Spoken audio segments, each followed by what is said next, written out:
pessoal, tudo bem? Sejam bem-vindos a mais um vídeo aqui do meu canal.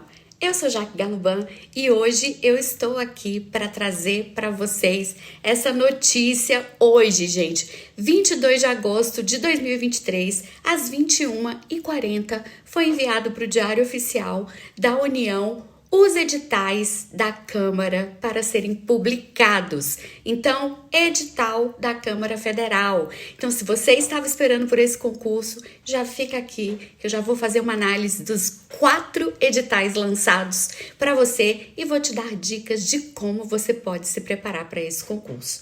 Mas não se inscreve aqui no canal, ativa o sininho, não deixa de deixar o seu like aqui para mim, porque para você não custa nada e para mim significa muito. Então, já vem comigo. Muito bem, pessoal. São 4 editais, certo? O primeiro edital é Contador, Informática Legislativa e Técnico em Material e Patrimônio, é um cargo de analista legislativo. O segundo edital, Assistente Social, Enfermeiro, Farmacêutico e Médico, também analista legislativo. O edital 3 é técnica legislativa e o edital 4 é as consultorias. Vai ter consultor legislativo e consultor de orçamento. Então, vamos tratar aqui um por um com vocês. Então, pessoal, eu já vou começar aqui colocando os slides para vocês, para as informações que vocês mais precisam nesse momento. Que dia começam e terminam as inscrições, né? Os dias das provas e que dias de prova serão, e isso tudo de acordo com cada um dos 4 editais. Aquela parte bem legal que é o valor da remuneração, os benefícios que a gente pode ter ocupando esses cargos, a carga horária de trabalho, essas coisas, essas informações gerais que a gente precisa para o concurso. Então vamos lá, passando aqui já para os slides. Bem, como vocês podem ver aí, 3 de dezembro vão ter provas objetivas e discursivas para os cargos de contador, informática legislativa, técnico material e patrimônio, assistente social, enfermeiro, farmacêutico e médico. Porém, no dia 3 de dezembro vão ter apenas provas objetivas para o cargo de consultor e consultor de orçamento. No dia 10 de dezembro vão ser as provas objetivas e discursivas para o pessoal que vai fazer técnica legislativa e as provas discursivas de consultor legislativo e consultor de orçamento. Aí, nós passamos aqui aos quadros, as vagas por atribuição. Analista de informática, 30, assistente social, 2, consultor legislativo, 32, consultor de orçamento, 2, contador, 3, enfermeiro, 2, farmacêutico, 1, médico, 15, técnica legislativa, 33 e técnico em material e patrimônio, 20 vagas. A partir daqui, eu peço para que vocês deem um print para o vídeo não ficar muito longo. Aqui estão as vagas. ECAC é ampla concorrência, negros, PCD é pessoa com deficiência, o total de vagas e o quanto tem a mais com relação ao cadastro de reservas, ok? Agora a gente passa aqui para as inscrições. Das 16 horas do dia 28 de agosto até as 16 horas do dia 4 de outubro, com o valor de R$ 95. Esse valor de R$ 95 é apenas para os cargos de analista, tá? Os cargos de consultor, o valor é 120, mas eu vou falar isso para vocês mais na frente também. Aqui também na descrição, eu também vou deixar o link aqui do endereço eletrônico onde você pode fazer a sua inscrição, já para facilitar a sua vida. Bem, com relação às provas objetivas e também a prova discursiva, ambas terão caráter eliminatório e classificatório. E olha que legal! Serão realizadas em todas as capitais do país, nessa data provável do dia 3 de dezembro e dia 10 de dezembro também. Então, gente, vocês podem fazer a inscrição pela internet e vocês vão poder fazer prova na capital. Para quem mora no interior, é muito melhor se deslocar, obviamente, do seu interior para a sua capital, do que você se deslocar de uma capital para outra, né? Ou de um interior para uma outra capital. Então, isso vai ser muito legal. Bem, vou deixar o slide aí para vocês darem print a partir de agora, porque eu separei por cargo, né, a prova, os conhecimentos gerais e específicos e a quantidade de questão por disciplina, para que vocês possam dar o print de acordo com o cargo que você pretende fazer. Então, vamos aí primeiro o cargo de contador, agora de informática legislativa, técnico em material e patrimônio. E agora a gente vai passar para a pontuação necessária. Então, veja bem, 30 pontos na prova objetiva de conhecimentos gerais e /ou 52,5 pontos na prova objetiva de conhecimentos específicos. E vai ser classificado, na verdade, será reprovado quem obtiver uma nota inferior a 21 pontos na prova discursiva. Aí, você tem nesse quadrinho aí o número de pessoas que vão ser chamadas para realizar a prova discursiva. Agora, aquela parte muito legal que é da remuneração. Então, todos os cargos de analista, todos eles recebem o mesmo valor de remuneração. Eles todos, os cargos, são de nível superior e vão entrar na classe A, no padrão 1, com a remuneração de R$ 26.196,30 e vão trabalhar 40 horas semanais. Agora eu vou deixar aqui para vocês o quadro de vagas, né, para cada cargo individualmente. Vocês podem ver que na categoria de médico tem algumas especialidades. Então, se você pretende fazer para médico esse concurso, você pode se encaixar aí dentro da sua especialidade e observar o número de vagas. Agora nós vamos passar aqui para os cargos de consultor legislativo. Na verdade, o cargo é analista legislativo com atribuição de consultoria, que é uma função comissionada na Câmara Federal. Porém, para facilitar, a gente já chama direto consultor legislativo e consultor de orçamento e fiscalização, e os demais cargos que são definidos até por especialidade, a gente chama de analista legislativo. Então, é isso aqui. Como eu falei, as inscrições no mesmo dia e hora, porém, R$ 120. Aqui a gente passa para a questão das provas. Eu já vou te explicar aqui que o cargo de consultor legislativo, ele tem 22 áreas temáticas, certo? Essa área aí que está como exceção nesse quadro, a área 20, é de redação e discurso parlamentar.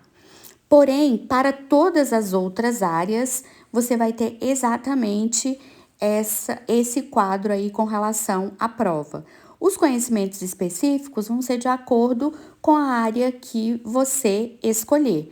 E aí eu vou deixar o link do edital para você saber qual área é melhor para você. O cargo de consultor de orçamento e fiscalização financeira, as provas estão distribuídas aí, as disciplinas, de acordo com os conhecimentos gerais e os conhecimentos específicos, totalizando aí no final 210 em pontuação, sendo que são 140 questões. A prova discursiva, a gente também tem algumas diferenças. Vocês podem olhar aí que são 4 questões discursivas de conhecimentos específicos para cada área temática, conforme essa tabelinha aí que está abaixo. A específico, um voto favorável em parecer e um contrário em parecer. Uma dissertação e uma minuta de proposição com justificação, exceto para a área 20. Mas se você optar pela área 20, que é a redação de discurso parlamentar, você vai ter aí uma dissertação, um resumo, um discurso favorável e um discurso contrário. Já se você optar pela consultoria de orçamento e fiscalização, vai ter um voto em parecer de compatibilidade de adequação orçamentária, uma emenda com justificação e 2 dissertações. Aí nós temos que será reprovado a nota inferior a 84 pontos, e aí nós temos a classificação, o número de classificação, né, ampla concorrência, negros, pessoa com deficiência, e aí no total para você saber onde você tem que se posicionar. Bem, por fim, super importante, A carga horária é a mesma do analista, porém a remuneração é maior, né, que é R$ 34.812,19. Agora vem a parte que vocês mais gostam, que é como estudar para esse concurso, como se preparar. Aqui eu vou dar algumas dicas para vocês, para você montar o seu cronograma. Por quê? O que é necessário? Você precisa ter metas realistas, ou seja, aquilo que é de acordo com a sua realidade. Eu não conheço, mas você conhece. Então, você tem que saber exatamente quais são as horas que você tem e administrar e organizar bastante o seu tempo. O segundo ponto é observar que o edital, ele dá um ponto para cada questão de conhecimentos gerais, porém, ele dá 1,5 ponto para cada questão de conhecimentos específicos, o que significa que a sua dedicação aos conhecimentos específicos no seu cronograma tem que ser maior do que a para os conhecimentos gerais. Um outro ponto que você tem que observar é quais são as suas fortalezas e as suas fraquezas dentro desse conteúdo de prova. Porque, por exemplo, se você já estuda há muito tempo, você já pode fazer constitucional administrativo, por exemplo, apenas com resolução de questões.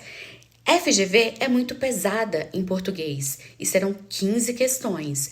Então, esse é um ponto que você precisa treinar muito bem já a disciplina de português da FGV. Se você nunca estudou, por exemplo, o regimento interno da Câmara e o regimento comum do Congresso Nacional, se você não tem hábito com esse tipo de legislação, você também tem que colocar isso como prioridade para você. Lembrando que você sempre tem que fazer um período de estudo e um período de descanso. Então, por exemplo, a janela do nosso cérebro tem uma janelinha curta de concentração, né? O nosso cérebro. Então, eu sugiro que você faça sessões de estudo entre o mínimo ali de 40 minutos e o máximo de 1h10, 1h15, com intervalos proporcionais ao tempo, né? De 5, 10 ou até 15, 20 minutos de intervalo entre uma sessão e outra. Que você sempre alterne as disciplinas. Se você estudou português, você passa para constitucional, ou português e raciocínio lógico e depois constitucional. Isso vai ser de acordo com a quantidade de horas que você tem diárias. Lembrando que você não precisa estudar todas as disciplinas por dia. Você vai distribuir essas disciplinas ao longo da sua semana. Um cronograma bem feito, além dele observar a quantidade de horas diárias que é possível que você cumpra, não adianta colocar uma meta, né, que você não vai conseguir cumprir, você tem que, dentro da semana, observar o momento em que você vai estudar a teoria, o momento em que você vai fazer questões e o momento em que você vai revisar esse material que você estudou. Porque não adianta seguir sem revisar, porque senão você vai esquecer. Então, você tem até a prova 100 dias, contando a partir do dia 24 de agosto até o dia 2 de dezembro. Então, você tem 100 dias para poder distribuir as disciplinas aí de acordo com a sua capacidade diária de horas disponíveis para o estudo. Na minha sugestão, eu começaria com uma carga maior de português, porque é muito pesado na FGV e é importante você ganhar uns pontos aí, e também com o regimento interno, o regimento comum. Essas 3 disciplinas eu começaria aí dando uma carga horária maior, uma prioridade maior. As outras disciplinas com quantitativo de horas menor, mas tentando distribuir essas disciplinas dentro de cada semana, sabe? Eu vou dar um exemplo para vocês aí, um exemplo que não é realista com relação a sua necessidade, porque eu não conheço, mas eu vou deixar aqui para vocês darem um print. Por exemplo, se você tivesse 14 horas semanais para estudar, como seria feito, ok? Então, eu vou deixar aqui, você já se prepara para dar o print agora. Então, para a gente encerrar o nosso vídeo, que esse vídeo já tá ficando enorme, o que eu digo para você? Observe as horas que você tem disponível, distribua as disciplinas durante a semana, alternando as disciplinas, sempre procurando alternar os direitos com outras disciplinas que não sejam do direito, como português, raciocínio lógico, informática e dados. Você fazendo essa alternância, fazendo uma alternância de material, né? Você estuda por PDF, o PDF você vai mais rápido. No entanto, se você tem muita dificuldade, você precisa assistir uma videoaula e sempre acompanhado de questões. Já vá fazendo questões, já vá se familiarizando. E para começar, o que eu diria para você fazer antes de começar todo esse estudo? Seria fazer a última prova da Câmara. Você faria essa última prova para você ver ali, obviamente, nas matérias que você já vem estudando, você observar onde você está mais fraco e onde você está mais forte, porque onde você estiver mais fraco, você estuda mais horas. Onde você está mais forte, dependendo de quão forte você está, você faz um estudo ali por questões, você pode fazer uma revisão por mapas mentais, por resumo, pela lei, por exemplo, em tabelas, por esquemas, né? Como for melhor para você, vamos dizer assim, remir o tempo desse estudo e poder se dedicar naquilo que você está mais fraco. Então, eu começaria por aí. Observando os seus pontos fortes e fracos, você tem como começar a elaborar o seu cronograma a nível de quantidade de horas para cada disciplina que você vai precisar. Então, sempre separando aqui os conhecimentos específicos dos conhecimentos gerais, separando um quantitativo de horas aqui para conhecimentos específicos e conhecimentos gerais de acordo com as suas fortalezas e as suas fraquezas. Por exemplo, conhecimentos específicos. Eu estou muito bem em administração pública, então eu vou estudar menos horas durante a semana e também de um modo mais rápido, né? Como por resumos, mapas mentais, por questões. E aquela que eu estou mais fraca, eu vou ali pegar um PDF, vou ler, vou assistir uma videoaula e assim sucessivamente. Meu Deus, esse vídeo ficou gigante. Então, eu vou terminando por aqui. Eu espero ter ajudado você, mas se você tiver qualquer dúvida que eu possa te ajudar, você pode botar aqui nos comentários ou você pode me seguir lá no Instagram, entrar em contato comigo pelo direct, que eu vou ter o maior prazer de te responder, ok? Então, muito obrigada por assistir e até o próximo vídeo.